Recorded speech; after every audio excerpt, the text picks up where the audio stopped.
بالله من الشيطان الرجيم بسم الله الرحمن الرحيم شهر رمضان الذي أنزل فيه القرآن هدى للناس وبينات من الهدى والفرقان فمن شهد منكم الشهر فليصم ومن كان مريضا أو على سفر فعدة من أيام أخر يريد الله بكم اليسر ولا يريد بكم العسر ولتكملوا العدة ولتكبروا الله على ما هداكم ولعلكم تشكرون وإذا سألك عبادي عني فإني قريب أجيب دعوة الداع إذا دعاني فليستجيبوني وليؤمنوا بي لعلهم يرشدون صدق الله العلي العظيم. حضرات گرامی، سامعین محترم، رمضان المبارک اس کا آج 13واں روزہ ہے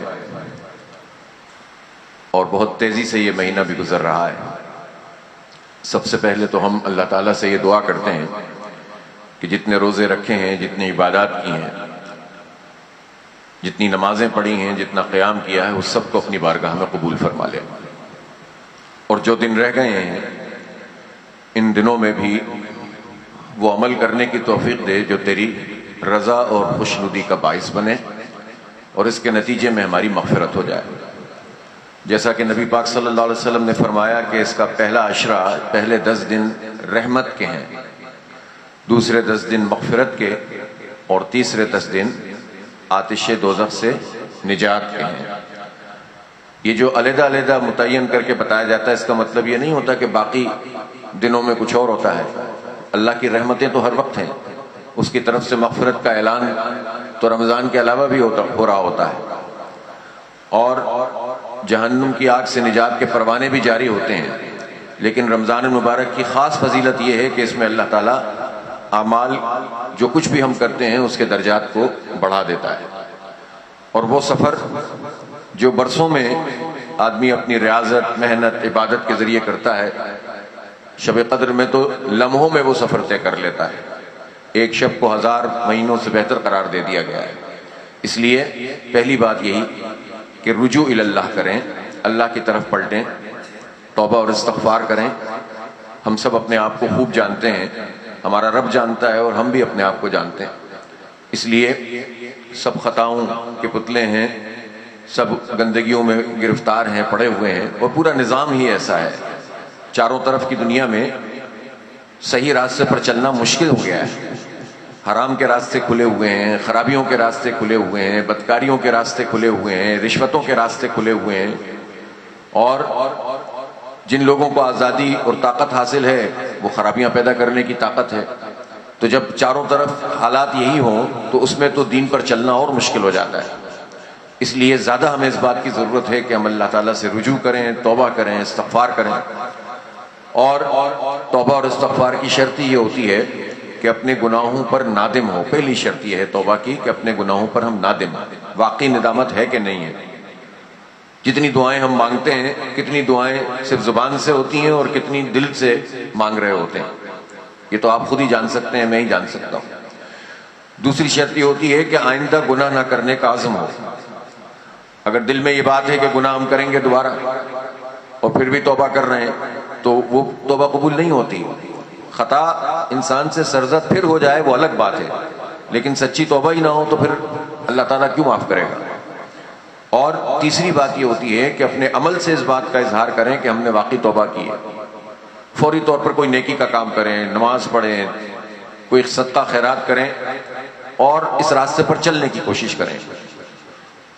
تو یہ توبہ کا مہینہ ہے، استغفار کا مہینہ ہے، رجوع اللہ کا مہینہ ہے، اور قرآن پاک کا مہینہ ہے. شہر رمضان الذی انزل فیہ القرآن ھدی للناس، کہ یہ وہ رمضان ہے، وہ مہینہ ہے کہ جس میں قرآن نازل ہوا ہے. اور یہ کیا ہے؟ انسانوں کے لیے ہدایت ہے، اور اس میں ہدایت کی کھلی کھلی نشانیاں ہیں، اور یہ حق اور باطل کے درمیان فرق کرنے والی کتاب ہے. یہ فرقان ہے. فرقان کا مطلب ہوتا ہے وہ کسوٹی جس کو دیکھ کر آپ جان سکیں کہ صحیح کیا ہے، غلط کیا ہے، جھوٹ کیا ہے، سچ کیا ہے، حق کیا ہے، باطل کیا ہے۔ تو یہ قرآن پاک وہ کسوٹی ہے جس پر ہم پرکھیں گے اپنے آپ کو اور اپنے پورے چال چلن طور طریقوں کو، اپنے پورے معاشرے کو، اپنے پورے نظام کو، اور اس سے پتہ چلے گا کہ ہم حق کی بنیاد پر زندگی گزار رہے ہیں یا باطل کی بنیاد پر زندگی گزار رہے ہیں۔ تو قرآن پاک کو اس طرح سے جب ہم دیکھیں گے کہ یہ ایک کسوٹی ہے اور یہ ہدایت ہے، تو آپ خود بتائیے کہ جو اتنی بڑا معیار ہے، اور چیز کیا ہے سب سے بڑی، وہ خیر مما یجمعون، جتنی چیزیں بھی یہ جمع کرتے ہیں ان سب میں سب سے بہتر یہ قرآن پاک ہے۔ اب انسان کیا جمع کر سکتا ہے زندگی میں؟ اس کے پاس کیا ہو سکتا ہے؟ پیسے ہو سکتے ہیں، زیورات ہو سکتے ہیں، گاڑیاں ہو سکتی ہیں، گھر ہو سکتے ہیں، زمینیں ہو سکتی ہیں، جائیداد ہو سکتی ہے۔ کیا کر سکتا ہے دنیا میں؟ تیاری خرید لیتے ہیں لوگ، پیسے بہت زیادہ ہو جاتے ہیں تو پھر اپنی گھر کی تقریبات بیرون ملک میں جا کر منعقد کرتے ہیں، اور کیا کریں۔ اور نبی پاک صلی اللہ علیہ وسلم نے دنیا کے بارے میں تو ایک بہت خوبصورت بات بتائی ہے کہ ابن آدم کا معاملہ بڑا عجیب ہے، اس کو اگر سونے کا ایک پہاڑ دے دیا جائے تو یہ دوسرا مانگے گا، اور ابن آدم کا جو پیٹ ہے وہ تو قبر کی مٹی سے ہی بھرے گا۔ مرنے کے بعد ہی خواہشات ختم ہوں گی، ہزاروں خواہشیں ایسی کہ ہر خواہش پہ دم نکلے، بہت نکلے میرے ارمان لیکن پھر بھی کم نکلے۔ جتنے بھی ارمان پورے کرتے جائیں ایک نئی خواہش سامنے آ جاتی ہے، لیکن کتنا جمع کر لے گا انسان؟ تو جتنی چیزیں بھی دنیا میں اکٹھے کر سکتے ہیں، اللہ یہ کہتا ہے جو ہمارا رب ہے، جو مالک ہے، جو خالق ہے، کہ ان سے سب سے بہتر چیز قرآن پاک ہے۔ اب رمضان کا مہینہ قرآن کا مہینہ ہے، اس مہینے میں یہ تو اچھی بات ہے کہ لوگ رجوع کر لیتے ہیں، مسجدوں میں حاضری پڑ جاتی ہے، قرآن پڑھا جاتا ہے، تراویح میں سمجھ میں آئے نہ آئے تب بھی چلیں، لوگ احترام میں کھڑے ہو جاتے ہیں، عبادت سمجھ کے کھڑے ہو جاتے ہیں، اور اسی طرح قیام اللیل بھی کرتے ہیں، تہجد کا بھی اہتمام بہت سارے لوگ کرتے ہیں، تلاوت ویسے بھی کی جاتی ہے۔ تو یہ تو اچھی بات ہے کہ قرآن سے جیسا بھی ایک تعلق ہے، رمضان میں ایک استوار تو ہو جاتا ہے، غنیمت ہے۔ لیکن یہ سوچیں کہ جو ہمارے لیے سب سے بہتر ہے، جو ہمارے لیے پیمانہ ہے، کسوٹی ہے، جس کو دیکھ کر ہمیں اپنی زندگی صحیح کرنی ہے اور اپنی آخرت صحیح کرنی ہے، اور وہ کتاب ہے کہ جو ہمارے لیے راستہ ہے کھلا ہوا، کیا کام کرنا ہے ہمیں، کیا نہیں کرنا، ہدایت ہے اللہ کی طرف سے۔ اتنی اہم ترین چیز، اور اس کے بارے میں ہمیں یہ معلوم بھی نہ ہو کہ اس میں لکھا ہوا کیا ہے۔ اور یہ آج کے زمانے کی بات ہے جب اتنی سہولتیں حاصل ہیں کہ پہلے تو پچھلے زمانے کے لوگوں کو تو بڑی تلاش کرنی پڑتی ہوگی، جا جا کے سیکھنا پڑتا ہوگا لوگوں سے۔ اب تو تراجم بھی آسان موجود، تفاسیر بھی موجود، علماء کرام بھی موجود، کوئی مشکل ہو تو آپ پوچھ سکتے ہیں۔ اور ویسے بھی قرآن پاک میں مشکلات ضرور مشکل مقام آتے ہیں، لیکن توحید کے معاملے میں تو کوئی مشکل مقام نہیں آتا، رسالت کی بات میں تو کوئی مشکل نہیں ہے، جنت کا تذکرہ ہے، دوزخ سے بچنے کی بات ہے، وہ منظر کشی ہے، قوموں کے عروج و زوال کی داستانیں ہیں، عبادات کیسے کرنی ہے، نظام کیسے چلانا ہے، معیشت کا پیمانہ کیا ہوگا، کیسا معاشرہ بنے گا، بچوں سے سلوک کیسے کرو گے، خواتین سے کیسے سلوک کرو گے، گھر کے معاملات کیسے چلاؤ گے، اور نظام کیسے چلاؤ گے، ظلم پہ چلے گا کہ عدل پہ چلے گا۔ یہ ان سب باتوں میں تو کوئی بہت بڑی تفصیلات کی ضرورت نہیں ہے، تفصیل آپ جانتے چلے جائیں، لیکن جو بنیادی ہدایت کی چیزیں ہیں وہ تو بہت واضح ہیں، صاف ہیں، ستھری ہیں۔ لیکن کتنے ہم بدقسمت ہوں کہ ہم اللہ پر ایمان رکھتے ہیں، اس کے رسول صلی اللہ علیہ وسلم پر ایمان رکھتے ہیں، ان کتابوں پر ایمان رکھتے ہیں۔ اگر یہ ایمان نہیں ہے تو ہم مسلمان نہیں، اور کتاب میں سب سے آخری کتاب قرآن عظیم، اس پر ایمان ہے ہمارا کہ اس کی ایک ایک بات سچ ہے، جس پر ہمارا یہ ایمان ہے کہ ذالک الکتاب لا ریب فیہ، اس میں کوئی شک اور شبہ نہیں ہے، اس کا پتہ ہی نہیں ہے کہ کیا ہے۔ میں آپ کو ایک اکثر درس میں تدریس میں یہ سوال کرتا ہوں کہ آپ میں سے ماشاءاللہ ایسے بہت سارے لوگ ہوں گے جن میں سے کوئی 50 سال سے نمازیں پڑھ رہا ہے، کوئی 40 سال سے پڑھ رہا ہے، کوئی 20 سال سے پڑھ رہا ہے، کوئی 60 سال سے پڑھ رہا ہے، چھوٹی عمر کے بچے بھی پڑھ رہے ہیں۔ لیکن ہم میں سے کتنے ہوں گے، خود اپنا جائزہ لیں، بتانے کی ضرورت تو نہیں ہے مجھے، کہ جنہیں سورہ فاتحہ کا صحیح ترجمہ آتا ہے، جنہیں قرآن کی جو صورتیں ہم پڑھتے ہیں اس کا مطلب معلوم ہے۔ یہ جو سجدے میں ہم پڑھتے ہیں سبحان ربی الاعلیٰ، ہم رکوع میں پڑھتے ہیں سبحان ربی العظیم، التحیات پڑھتے ہیں، کتنے لوگ ہوں گے کہ جن کو اس کا مطلب پتہ ہے؟ 50 سال سے ایک چیز پڑھ رہے ہیں، اللہ سے باتیں کر رہے ہیں۔ نماز کہتے ہیں اللہ سے گفتگو ہے، تبادلہ خیال ہے۔ حدیث میں آتا ہے، حدیث قدسی، کہ جب بندہ الحمدللہ رب العالمین کہتا ہے تو اللہ جواب دیتا ہے کہ بندے نے میری حمد کی، پھر الرحمن الرحیم کہتا ہے تو اللہ جواب دیتا ہے، پھر اس ہر آیت کے مقابلے میں اللہ جواب دیتا ہے۔ اگر بندہ خشوع و خضوع سے پورے اللہ تعالیٰ سے لگاؤ کر کے پورے آداب کے ساتھ ظاہری اور باطنی نماز پڑھے تو واقعی اللہ سے گفتگو ہوتی ہے۔ آواز تو نہیں سنائی دے گی لیکن کیفیت پیدا ہو جائے گی۔ تو جو اللہ سے گفتگو ہے وہ پتہ ہی نہیں ہے ہو کیا رہی ہے۔ تو آپ سوچیں یہ بدقسمتی نہیں ہے ہماری، 80-90% لوگوں کو نہیں معلوم ہوگا کہ نماز میں وہ کیا پڑھتا ہے، کم از کم بتا رہا ہوں بڑے محتاط۔ اور اگر کسی کو پتا بھی ہے تو بہت زیادہ نہیں پتا ہے، بس بچپن میں یاد کر لیا، کسی نے یاد کرا دیا۔ تو کیسے پھر ہمیں پتہ چلے گا کہ قرآن میں کیا ہے، نماز میں کیا ہے؟ وہ تعلق پیدا کیسے ہوگا؟ اس لیے شہر رمضان الذی انزل فیہ القرآن، یہ وہ مہینہ ہے جو قرآن کا مہینہ ہے، جس میں قرآن نازل ہوا ہے۔ تو ایک چیز ذہن میں بٹھا لیں، اور اگر ہم نے اس رمضان میں یہی حاصل کر لیا تو انشاءاللہ ہماری زندگی کے لیے ایک بہت بڑی اچیومنٹ ہو جائے گی۔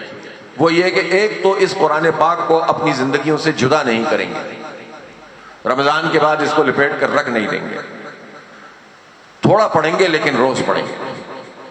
اس کا ایک پکا وعدہ کر لیں اپنے آپ سے اور اپنے رب سے، کیونکہ یہ کیسے ممکن ہے کہ جو ہمارے لیے سب سے بہتر ہو وہ ہماری کسی ترجیح میں نہ ہو، دن کی 24 گھنٹے میں ہماری ترجیح میں نہ ہو۔ دوسری بات یہ کریں کہ اس قرآن پاک کو ہم سمجھ کر پڑھنے کی کوشش کریں گے۔ جب آپ قدم بڑھائیں گے نا پھر آپ کو خود شوق بھی پیدا ہوگا، پھر آپ اور آگے بڑھیں گے اس میں۔ اب آپ ہمارے ہاں وہ ہوتا ہے، ابھی بھی قرآن کی کلاس ہوتی ہے، برسا برس سے یہاں پر، میرے خیال ہے کوئی 30 سال سے تو ہو رہی ہے، تو تمہیں دیکھ رہا ہوں۔ اب ہمارے محلے میں ایک چیز ہوتی ہے، لیکن ہم میں سے کتنے لوگ ہیں جو کبھی اس سے فیض یاب ہوئے ہوں اور ہم نے سیکھ لیا ہو؟ چھوٹی چھوٹی دعائیں سکھاتے ہیں، قرآن سکھاتے ہیں، نماز سکھاتے ہیں، تو یہ چیزیں تو آنی چاہیے نا۔ تو اس لیے رجوع اللہ کریں، رجوع القرآن کریں، اور قرآن پاک کو اپنی زندگیوں میں مقام دیں، اور صرف اپنے لیے نہیں، آپ کے بچوں کے لیے بھی آپ یہ طے کریں۔ اب ہوتا یہ ہے کہ ہمارے چھوٹے بچے ہوتے ہیں، ہم ان کے لیے اہتمام کرتے ہیں، یا تو کسی مدرسے میں قرآن سکھاتے ہیں، یا پھر اس کے بعد یہ کرتے ہیں کہ قاری صاحب لگا لیتے ہیں، قاریہ لگا لیتے ہیں۔ لیکن جب قرآن پاک ان کا ختم ہو جاتا ہے اور بڑے دھوم دھام سے ہم ان کی آمین کر لیتے ہیں، تو اپنے بچوں کے لیے قرآن پاک پڑھنے کا کتنا اہتمام کرتے ہیں۔ اب کہیں بچے سنتے نہیں ہیں، زبردستی تو نہیں کرنی چاہیے۔ اچھا، قرآن میں ہی سارے فتاوے آ جاتے ہیں کہ زبردستی نہیں کرنی چاہیے۔ اسکول کا کام بڑی زبردستی کروانا، ہوم ورک تو کرواتے ہیں آپ زبردستی، بچہ نہ کرے تو آپ زبردستی کرواتے ہیں، کرنا پڑتا ہے اس کو، اس لیے کہ اس کو امتحان دینا ہے۔ تو زندگی کا وہ امتحان نہیں پاس کروائیں گے بچے سے جس پر ہماری سب چیزوں کا انحصار ہے۔ تو اس لیے اس کا اہتمام کریں کہ گھر میں ایسا ماحول بنے کہ جس میں ہمارے بچے قرآن پاک پڑھنے کے بعد بھی قرآن رکھ نہ دیں، زندگی کا ان کا حصہ بن جائے۔ تھوڑے وقت کے لیے انہیں بٹھائیں اپنے ساتھ۔ ہوتا یہ کہ جب خود ساتھ بیٹھیں گے تو ہو جائے گا کام۔ اسی طرح یہ غور کریں اور یہ فکر کریں کہ یہ جو اللہ کی کتاب ہے یہ ہماری زندگیاں بدلنے کے لیے آئی ہے، اور اس قرآن عظیم الشان میں زندگی گزارنے کے تمام اصول اور ضوابط موجود ہیں، انفرادی بھی اجتماعی بھی۔ انفرادی کا مطلب مجھے کیا کرنا ہے، اور اجتماعی کا مطلب اجتماعی کا ایک دائرہ اور گھر ہے، دوسرا آپ کا محلہ ہے، معاشرہ ہے جہاں ہم رہتے بستے ہیں، تیسرا آپ کا ملک ہے جو ایک نظام کے تحت چلتا ہے، اور ہر ملک ہر ریاست ایک نظام کے تحت چلتی ہے۔ اللہ تعالیٰ کا جو کتاب ہے اور اللہ کا جو دین ہے وہ سب چیزوں کو ایک ساتھ ایڈریس کرتا ہے۔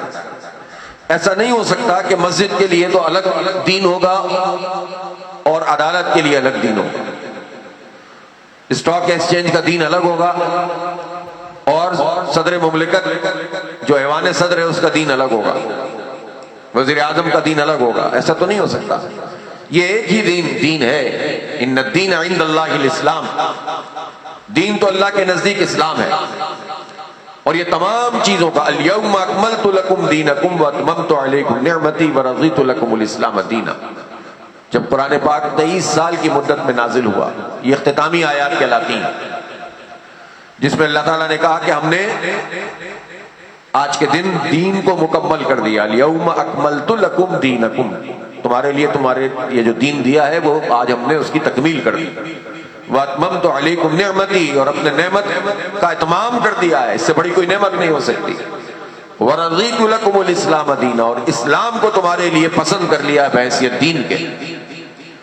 تو دین کا مطلب، اس غلط فہمی کا ہمیشہ کے لیے ازالہ ہو جانا چاہیے کہ دین کا مطلب صرف نماز نہیں ہے، روزہ نہیں ہے، حج نہیں، زکوٰۃ نہیں ہے، صرف قرآن کی تلاوت نہیں ہے، بلکہ دین کا مطلب پورا سسٹم ہے، پوری ریاست کا نظام ہے، جس میں ہر چیز کی تفصیل شامل ہے۔ جو لوگ دین کو اور دنیا کے معاملات کو علیحدہ علیحدہ سمجھتے ہیں وہ غلط فہمی کا شکار ہو جاتے ہیں۔ تو اس پورے نظام کو دین کے تابع ہونا چاہیے، اور اس کی بنیاد عدل پہ ہے، انصاف پہ ہے، اس کی بنیاد خیر خواہی پر ہے، ایثار پہ ہے، اس کی بنیاد محرومیوں کا ازالہ کرنے پر ہے، ظالموں کا ہاتھ پکڑنے پر ہے، ان کو عبرت کا نشان بنانے پر ہے۔ اس طرح یہ دین بحیثیت نظام کے نبی اکرم صلی اللہ علیہ وسلم نے قائم فرمایا۔ جو مدینہ منورہ میں اسٹیٹ قائم کی تھی نا، اس کی تکمیل اس طرح سے ہوئی تھی، حجۃ الوداع کے قریب کے موقع پر یہ آیت نازل ہوئی تھی، اور اس کے بعد پھر ایک رول ماڈل بن گیا تھا وہ، تو اس میں تو ساری تفصیلات موجود تھیں۔ اس لیے اسلام کو، اس دین کو یہ مت سمجھے کہ یہ چند محدود چیزوں میں تو اسلام ہوگا اور باقی چیزیں ہماری مرضی کی ہوں گی۔ اب ہم بحیثیت انسان کے، فرد کے، یہ چاہیں کہ ہماری معیشت درست ہو جائے، آپ حلال کمانے کی کوشش کریں گے، آپ جھوٹ سے اجتناب کریں گے۔ نبی اکرم صلی اللہ علیہ وسلم نے فرمایا، جس نے جھوٹ بولنا اور جھوٹ پہ عمل کرنا نہ چھوڑا، جھوٹ کی زندگی کو نہ چھوڑا، تو اللہ تعالیٰ کو کوئی حاجت نہیں ہے کہ بندہ بھوکا اور پیاسا رہے۔ یعنی روزہ اگر آپ کی زندگی سے جھوٹ نہ نکال سکے اور جھوٹ کی زندگی نہ نکال سکے تو صرف بھوک اور پیاس کا مطلب تو روزہ نہیں ہے۔ اس کا مطلب یہ ہے کہ اگر ہم اپنا مال کما رہے ہیں تو اس مال میں جھوٹ بول کر یہ مال نہیں کمائیں گے۔ دکان پہ بیٹھے ہوئے کوئی گاہک آ گیا، آپ نے اس کی ایسی خوبیاں بیان کر دی جو اس میں موجود ہی نہیں ہے، جبکہ ہدایت کیا ہے کہ جب کوئی مال فروخت کرو تو اس کی اچھائیاں بھی بتاؤ، اور اگر اس میں کوئی نقص ہے تو وہ بھی بتاؤ، اللہ اس میں برکت ڈال دے گا۔ لیکن ہم اللہ کے حکم کی پابندی اس لیے کریں گے کہ اللہ کا حکم ہے، فائدہ تو جو دنیا میں ہوگا وہ تو اضافی چیز ہے، اصل تو آخرت کا فائدہ ہے۔ اللہ کے حکم کا پابند ہونا ہوتا ہے۔ ذاتی طور پر لوگ بہت سارے ہیں جو حلال کمانے کی کوشش کرتے ہیں، محنت کرتے ہیں، رزق حلال کے لیے تگ و دو کرتے ہیں، لیکن کچھ جگہ ایسی آتی ہیں کہ جہاں یہ پورا نظام آ کر کھڑا ہو جاتا ہے اور ہمیں جائز کام بھی نہیں کرنے دیتا۔ رشوتوں کا نظام، مکان بنانا چاہیں کیا ہوگا؟ کتنے لوگ ہیں جو دعویٰ کر سکتے ہیں کہ انہوں نے بغیر سفارش کے، یا تو سفارش ہو بہت تگڑی، یا پیسہ رشوت، 90% رشوت، 10% سفارش، بلکہ رشوت سفارش ہو تب بھی رشوت۔ وہ کہتا ہے کہ یار میں تو نہیں لوں گا لیکن فلاں کو دینا ہے، ایسا ہی ہوتا ہے نہیں ہوتا؟ رشوت کا نظام، جھوٹ کا نظام، پورا نظام ایسا جس میں اتنی ہر کوئی بل بلا رہا ہے۔ بلوچ کہتے ہیں ہمیں حقوق نہیں مل رہے، مہاجر کہتے ہیں ہمیں نہیں ملتے، سندھی کہتے ہیں ہمیں نہیں ملتے، پختون کہتے ہیں ہمیں نہیں ملتے، پنجابی کہتے ہیں سب ہمارے ہی خلاف ہیں، ہمیں کیا مل رہا ہے۔ ایسا نظام جس میں محرومیاں ہی محرومیاں چاروں طرف نظر آتی ہیں، اور اس کے نتیجے میں لوگ صحیح راستہ اختیار کرنے کے بجائے تعصب کا راستہ اختیار کر لیں، غلط راستہ اختیار کر لیں، دہشت گردی کا راستہ اختیار کر لیں، تو یہ پورا نظام دھکیل کر لوگوں کو اس طرف لے کر جا رہا ہوتا ہے۔ تو یہ کیسے ممکن ہے کہ جب اس پورے نظام میں رشوت موجود ہو، اس پورے نظام میں ظلم موجود ہو، ریاست کی سطح پر، حکومتوں کی سطح پر لوگوں کو محروم ابن محروم کیا جاتا ہو، غیروں کا غلام بنایا جاتا ہو. آزاد نہیں ہے ہماری معیشت. مثال ہے نا اس کی، آپ کو یاد ہوگا ابھی پچھلے سال بھی ہم نے بہت احتجاج کیا، اس سے پہلے سے کہ الیکٹرک کے خلاف تو لگے ہی ہوئے ہیں مسلسل، اور کچھ دنوں کے بعد کامران بھائی لگے ہوئے ہوتے ہیں. لیکن اس کے نتیجے میں ہوتا کیا ہے؟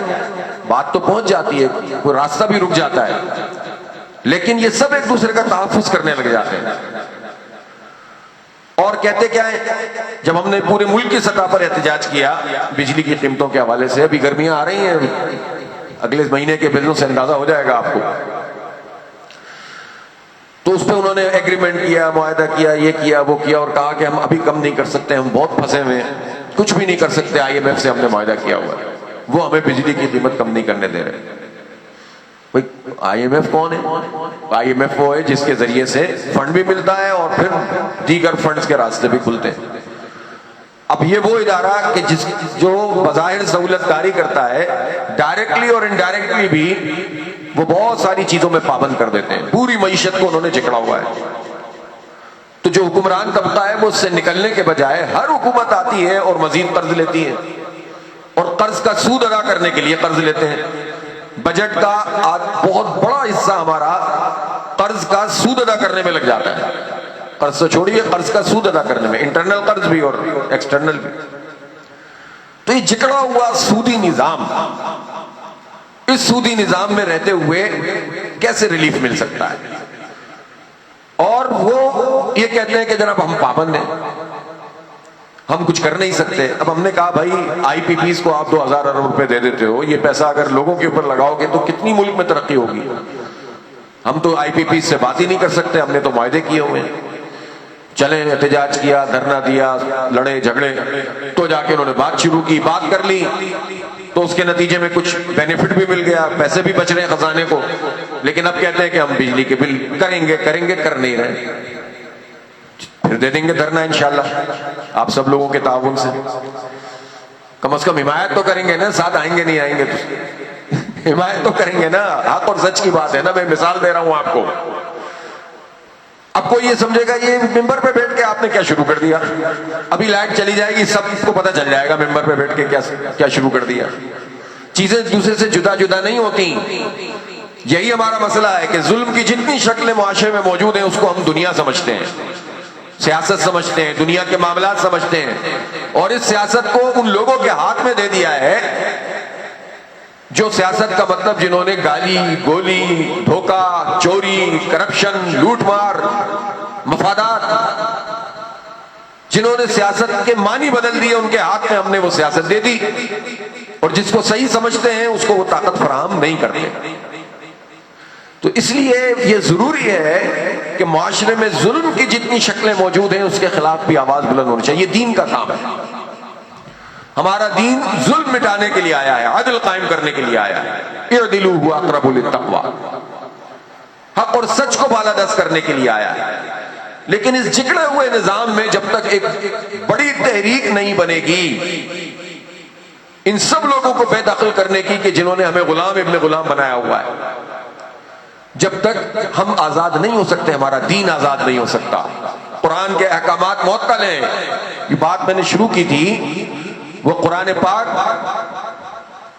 اس کی تعظیم، اس کی فضیلت، اس کے حوالے سے شروع کی تھی.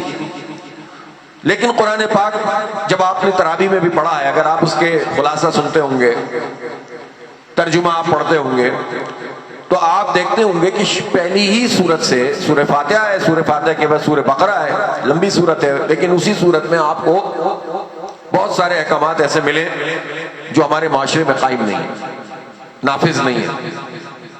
اسی سورہ بقرہ میں ایک آیت ہے، یا ایھا الذین آمنوا اتقوا اللہ وذروا ما بقی من الربا ان کنتم مؤمنین.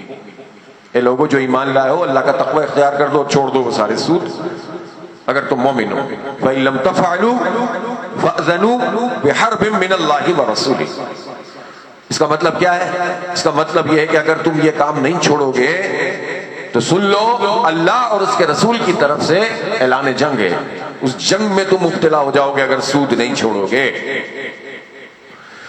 تو سود کا نظام ہے کہ نہیں ہے ملک میں قائم؟ نہیں ہے نا موجود. تو یہ جو نظام اگر قائم ہے اور ہم مسلمان ہیں تو ہمارا کیا فرض بنتا ہے؟ یہ ہونا چاہیے ہمارے سروں پہ کہ نہیں ہونا چاہیے؟ نہیں ہونا چاہیے نا. جب یہ نہیں ہونا چاہیے اور ہے تو اس کا مطلب ہے 25 کروڑ انسان اللہ اور اس کے رسول سے جنگ کر رہے ہیں. نعوذ باللہ. تصور کر سکتے ہیں ہماری حیثیت کیا ہے، اوقات کیا ہے؟ جنگ. اور یہ قرآن میں ہے. اب نجات کا کیا راستہ ہے؟ نجات کا راستہ یہ ہے کہ ایسا نظام قائم کرنے کی کوشش کی جائے جو سود سے پاک ہو. جو نہیں کرے گا وہ اس جنگ میں شریک ہے. خاموش رہنا تو کوئی چیز نہیں ہوتی، گھر بیٹھنا تو کوئی چیز نہیں ہوتی. خود میں اچھا رہ جاؤں کیسے رہ جائیں گے؟ رشوت دینی پڑتی ہے، ظلم کا حصہ بننا پڑتا ہے. اس سماج میں جس میں اتنی بڑی تفریق موجود ہے، یہاں تعلیم دولت کی بنیاد پر ملتی ہے، یہاں صحت دولت کی بنیاد پر ملتی ہے، یہاں امن نہیں ملتا، یہاں سڑکیں نہیں ملتی لوگوں کو صحیح. ابھی دیکھیں نا دندناتے پھرتے ہیں یہ ٹرولے اور یہ سب. روز ہمارے بچے جان سے جا رہے ہیں، کوئی پوچھنے والا ہے؟ ان سے بات کرو تو یہ 50 حکمران جو ہے وہ بتانا شروع کر دیں گے. تو یہ جو جانیں جا رہی ہیں اس کا وبال کس پر آئے گا؟ حکمرانوں پہ آئے گا. لیکن اگر ہم نظام بدلنے کی جد و جہد نہیں کریں گے تو ہم پر بھی آئے گا. ہر جان کا وبال ہم پر آئے گا اگر ہم اس نظام کو بدلنے کی کوشش نہیں کریں گے. یہ دین ایسا دین نہیں ہے کہ بس عمل کرو اور گھر بیٹھ جاؤ. ایک اجتماعی تحریک کی ضرورت ہے، ایک صحیح لیڈرشپ میں تحریک کی ضرورت ہے. اس لیے ہم آپ لوگوں سے یہ بات کرتے ہیں. آپ کہتے ہوں گے کہ یہ جماعت اسلامی والے ہر جگہ اس طرح کی بات کرتے ہیں. اس لیے کہ ہم درد دل سے آپ سے یہ کہنا چاہتے ہیں کہ بہت تجربات ہم نے کر لیے ہیں، ووٹ بھی دیتے رہے، سپورٹ بھی کرتے رہے، تحریکیں بھی چلاتے رہے، کن لوگوں کے پیچھے چلتے رہے. زندہ باد مرد آباد تو اپنی جگہ، پسند ناپسند اپنی جگہ، لیکن کبھی عقل سے بھی تو سوچیں. اس لیے میں آپ لوگوں سے گزارش کرنا چاہتا ہوں کہ آپ ہماری اس پوری تحریک میں جو پورے نظام کی تبدیلی کی تحریک ہے، یہ ایک دن میں تو نہیں ہوگا. یہ کام رائے عامہ کو ہموار کر کے ہوگا. گولی کے ذریعے مسلمان معاشرے میں بندوق کے ذریعے سے انقلاب نہیں لائے جاتے، وہ دوسری بندوق سے واپس چلے جاتے ہیں. آمادہ ہو جائیں اس بات کے لیے کہ ہمیں یہ تبدیلی اور انقلاب لانا ہے. کوئی جھوٹ کسی شخصیت کے پیچھے نہیں، کسی فرد کے پیچھے نہیں. نظام کو نظام سے تبدیل کیا جاتا ہے. اور ہمارا دین اس طرح کا سسٹم ہے کہ جس کو ذرا سا بھی امپلیمنٹ کرنا شروع کریں گے اللہ کی رحمتیں برکتیں نازل ہوں گی. تو اس رمضان میں تیسری چیز جو قرآن پاک کے حوالے سے، پہلا میں نے آپ سے کہا تھا کہ روز پڑھیں گے، اپنے بچوں کو پڑھائیں گے. دوسرا ہے کہ اس کو سمجھنے کی کوشش کریں گے. اور تیسرا یہ کہ اتنے احکامات قرآن پاک کے معطل ہیں، ہم پڑھ رہے ہیں اور سن رہے ہیں، ہمارا ایمان ہے. معیشت کے حوالے سے احکامات معطل ہیں، عدالت کے حوالے سے احکامات معطل ہیں، سیاست کے حوالے سے احکامات معطل ہیں. اس لیے کہ عمل نہیں ہو سکتا، نظام نہیں ہے. تو یہ کیسے ممکن ہے؟ تو اس نظام کو بدلنے کی کوشش کریں گے. کر دینا ہماری ذمہ داری نہیں ہے، کوشش کرنا ہماری ذمہ داری ہے. میں آپ سے درخواست کرتا ہوں کہ آپ ہمارا حصہ بنیں، ہماری اس تحریک کا حصہ بنیں. ہم میں کوئی کمی بیشی ہو آئے ہم مل جل کر ٹھیک کریں گے. اور یہ ایسا بھی نہیں ہے کہ ہم صرف درس کریں گے، تدریس کریں گے. بلدیاتی امور میں کام کرنا ہے، لوگوں کے مسائل کو حل کرنا ہے، نوجوانوں کو امپاورمنٹ کرنی ہے، ان کو غلط کاموں سے نکال کر تعلیم کی طرف لے کر آئیں، روزگار کی طرف لے کر آئیں، ان کو سکھائیں سمجھائیں، ان کی تربیت کی طرف لے کر آئیں، بچوں اور بچیوں کی تربیت کریں. آپ دیکھ رہے ہیں اس وقت ہمارے ملک کے کیا حالات ہیں. ہمارے تعلیمی اداروں میں ہمارے بچے محفوظ نہیں ہیں. سنا ہے نا ابھی اسکینڈل آپ نے، وہ جو ڈیفنس والا مصطفیٰ والا، اور کہ کس طرح کے بچے اس وقت ڈرگز بیچ رہے ہیں، منشیات کا کام چل رہا ہے. پہلے تو ہوتا تھا، لوگ کہتے تھے یہ جو غریب آبادیاں ہوتی ہیں ان میں یہ کام ہوتا ہے، کچی آبادیوں میں یہ کام ہوتا ہے. اب کچے پکے سب ایک جیسے ہو گئے. اور بڑی بڑی یونیورسٹیوں میں باقاعدہ منصوبہ بندی کے ساتھ پورے منظم طریقے سے یہ آئس اور اس طرح کے گندے بیہودہ نشے چل رہے ہیں. اور جو بچے پڑھنے والے ہوتے ہیں ان سے کہتے ہیں کہ تمہاری کنسنٹریشن بڑھ جائے گی، تم ذرا یہ دیکھو یہ تو حرام بھی نہیں ہے، یہ تو یہ بھی نہیں ہے. تو یہ پہلے سگریٹ سے شروع کرتے ہیں، پھر اور چیزیں شروع کرتے ہیں، اور کیا بےہودگیاں ہیں. اور پھر اس کے بعد کیا رہ جاتا ہے ان بچوں میں. تو آپ کیا سمجھ رہے ہیں کہ میں واعظ نصیحت کروں میرا گھر محفوظ ہے؟ آپ کا گھر محفوظ ہے؟ کسی کا گھر محفوظ نہیں ہے. اپنے ان بچوں کے مستقبل کے لیے آپ کو یہ نظام بدلنے کے لیے کام کرنا. یہ ظالم لوگ ہیں، ان کی مرضی کے بغیر، تھانے کی مرضی کے بغیر کوئی منشیات کا اڈا علاقے میں نہیں چل سکتا. ہم جانتے ہیں اس بات کو اچھی طرح. اگر ایس ایچ او بھی اچھا آدمی ہے تو وہ کہتا ہے میں مجبور ہوں، میں کیا کروں، مجھے نوکری کرنی ہے. کوئی ایس ایس پی بھی اچھا جاتا ہے، وہ بھی کہتا ہے میں اس پورے سسٹم کا حصہ ہوں، میں کچھ نہیں کر سکتا. اتنے مکروہ لوگ ہیں جو پورے اس نظام کو چلا رہے ہیں، ہمارے بچوں کے جسموں میں زہر گھول رہے ہیں، اور ہم کہیں کہ نہیں ہمارا ان چیزوں سے کوئی تعلق نہیں ہے. دین کی یہ پکار ہے کہ ہم اس پورے نظام کو بدلنے کی کوشش کریں، سچائی پھیلائیں، خیر کے کام آگے بڑھائیں، خدمت کے کاموں میں انوالو ہوں. ہم آپ سے یہ گزارش کرتے ہیں کہ ہم بہت سارے کام معاشرے میں اس وقت کر رہے ہیں، آپ سب مل جل کر ہم اس کام کو کریں گے اور ایک طاقت بنیں گے انشاءاللہ. بدی منظم ہے، اس کے پاس دولت ہے، اس کے پاس طاقت ہے، اس کے پاس ریاست ہے، اس کے پاس انٹرنیشنل اسٹیبلشمنٹ ہے. نیکی کیوں بکھری بھی رہے، اس کو بھی منظم ہونا چاہیے. تو بس اس رمضان المبارک میں یہی ان امور پر آپ غور کریں، سوچیں. یہ جو راتوں کو عبادات کرنے کا کہا گیا ہے، قیام کرنے کا کہا گیا ہے، یہ تدبر ہے. افلا یتدبرون القرآن ام علی قلوب اقفالها، یہ قرآن میں غور کیوں نہیں کرتے ہیں؟ کہ ان کے دلوں پہ قفل لگے ہوئے ہیں. تو قرآن پہ غور، یہ جو قرآن پڑھنے کی حکمت ہے نا، کھڑے ہو کر پڑھنے کی حکمت، وہ یہی ہے کہ اللہ کے حضور کھڑے ہو جائیں اور تھوڑا تھوڑا بھی پڑھیں تو اس کو سمجھنے کی کوشش کریں. آپ کہیں گے ہمیں تو قرآن صحیح پڑھنا نہیں آتا ہوگا تو ہم کیسے سمجھنا؟ تو شروع کر دیں آج سے. کل تو آتی نہیں ہے کبھی، آج سے شروع کر دیں. نہیں کسی بھی عمر میں ہے، صحیح طریقے سے قرآن نہیں آتا پڑھنا، آج سے شروع کریں. جس دن قیامت میں یہ حجت بنے گا اس وقت کیا کریں گے ہم؟ پھر اس کے ساتھ ساتھ پھر یہ ہے کہ سمجھنے کی بھی کوشش کریں. پھر جب آپ قرآن کی چند صورتیں یاد کر لیں گے اور ان پر غور و فکر کرتے ہوئے پڑھیں گے تو آپ کو مزہ اور لطف ہی الگ آئے گا. ہر وقت آدمی کی ایک جیسی کیفیت نہیں ہوتی، لیکن کبھی تو ایسا ہو کہ اپنے رب کے حضور تنہائی میں بھی کھڑے ہوں اور ہم سوچ رہے ہوں، غور کر رہے ہوں. تو غور کریں، سوچیں. یہ جو بھی راتیں آنے والی ہیں اس پر اپنے پورے عمل کا جائزہ لیں، اپنے حالات کا جائزہ لیں، اور پھر عزم کریں کہ نہیں، پھر سچی توبہ کریں کہ اب باطل کے راستے میں زندگی نہیں گزرنی چاہیے، اب حق کے راستے میں گزرنی چاہیے. باقی باتیں بہت ہیں، وقت مکمل ہو گیا ہے، آگے بڑھ گیا ہے بلکہ. انشاءاللہ پھر کبھی موقع ملے گا تو گفتگو کریں گے. اللہ تعالیٰ ہمیں ان تمام باتوں پر غور و فکر کرنے کی توفیق عطا فرمائے. وآخر دعوانا الحمدللہ رب العالمین.